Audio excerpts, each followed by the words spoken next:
Warping text is another great technique of injecting some uniqueness and character to your type in Illustrator. There's two different ways of using warp text. I'm going to start with the simple warp text, and then we will also have a look at using a mesh for warping text. So first of all, you need a text object, of course, to be able to use this technique. But once you have that and you have it selected, you will be able to find this option here from the options bar called Make with Warp and Make with Mesh. So there's a little drop down, or you can just simply click on this Make Envelope option as well. This would automatically bring up the warp options, which will simulate in the background already the effect of the warping, as long as you have the preview option on. So we can change the bend, which is going to change the amount of this distortion that is created with the style that is highlighted here on the top. So the style is currently set to arc, but we can choose arc lower, which means only the bottom of the text is going to be curved, but the top stays straight. Or we can use arc upper when it's the opposite, so only the top of the text is going to be warped. Every time you use a style, you can also decide whether you want it to be applied horizontally or vertically. So in this case, the warping is happening vertically, so vertical lines are being warped. And you can see that there's a lot of additional styles here we can choose from, like flag, for example, which will work better if we set it to horizontal. Again, that means the horizontal lines are being distorted into the shape or style that we chose. Now, if I go back to the basic arc, which we had before, and I set it back to roughly the way it is by default, you can also try out distortions on a horizontal and vertical level. So what happens here is that not only does the text follow that arc that was created by the style, but you can also add additional distortion. So that's the horizontal distortion. It can go in the other way as well, of course. And then let's see if I set that back to around 0, how the vertical distortion is going to look like. So you have to be careful with this one in this case, because it can get a little bit too difficult to read the text. So once again, it just adds an additional level of distortion to the base style that we have.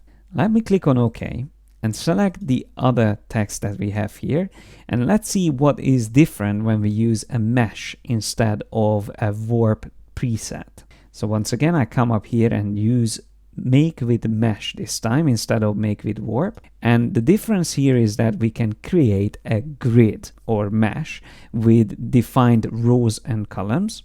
If I turn on preview, I can actually see those points.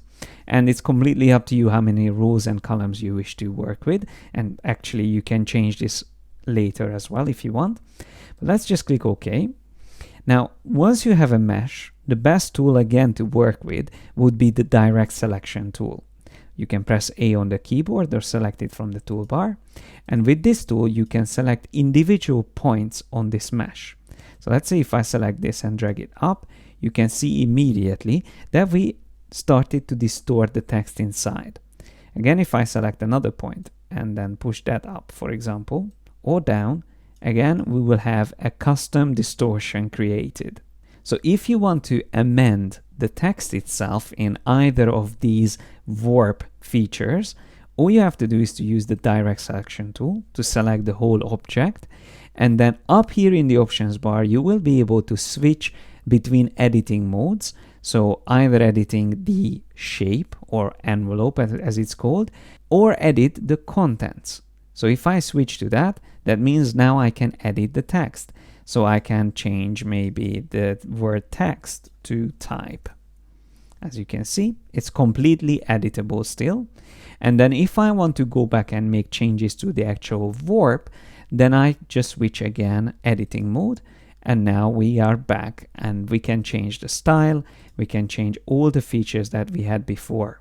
And similarly to this, we can also do the same thing with the one where we use the mesh. You can see it's the same thing. We can edit the shape or envelope, which includes the rows and columns.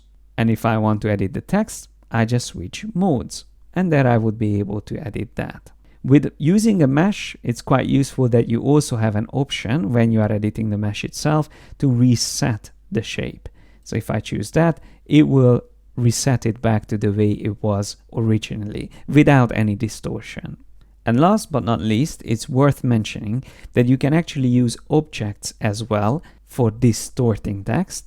So if I create a circle and I use a simple text, I'm just going to type in circle, and I will use the style that I saved earlier on, place it in the circle, but I will make sure that this circle is above the text.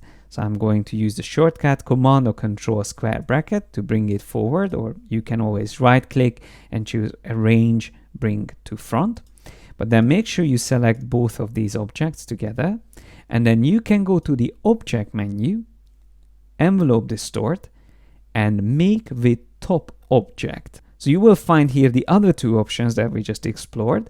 But if I choose this third one, Make with Top Object, then what happens is that the shape that I had on top, which was the circle, was used to distort the text underneath. And once again, similar to these other two methods, here I will be able to edit the shape itself if I'm in the mesh mode or envelope mode, but I can then switch to contents and then still amend the text inside this shape. So as you can see, there's many different ways of distorting text by using one of these warping methods. But no matter which one you work with, the greatest thing is that the text is going to still be editable. Although distortions are great, it is even cooler to create 3D text. So that's what we are going to have a look at in the next video.